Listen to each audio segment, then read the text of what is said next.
ప్రభాస్ సుజిత్ల కాంబినేషన్లో తెరకెక్కుతున్న చిత్రం సాహో. యూవీ క్రియేషన్ సంస్థ తెరకెక్కిస్తోంది. బాహుబలి 2తో పాటు సాహో టీజర్ ని విడుదల చేశారు. 40 సెకండ్ల టీజర్ దుమ్ము దులుపుతోంది. టీజరే ఇలా ఉంటే సినిమా ఇంకెలా ఉంటుందో అని అభిమానులు అంచనాల్లో పడిపోయారు. అయితే ఇప్పటి వరకు ఈ సినిమాలో కథానాయిక ఎవరన్నది తేలలేదు.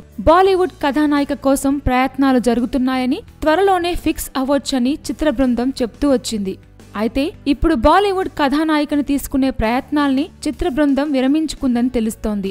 ఆ స్థానంలో తమన్నాని ఎంపిక చేసుకున్నారని సమాచారం. ఇది వరకు ప్రభాస్ తమన్నాల కాంబోలో రెబల్ వచ్చింది. అది ఫ్లాప్ అయింది. అయితే బాహుబలి మాత్రం అద్భుతాలు సృష్టించింది. అందుకే ఈ కాంబోని మరోసారి రిపీట్ చేయాలని చిత్ర బృందం భావిస్తున్నట్లు సమాచారం. సినిమా లేక డీలా పడిపోయిన తమన్నాకు ఇది నిజంగా అద్దిరిపోయే ఆఫరే.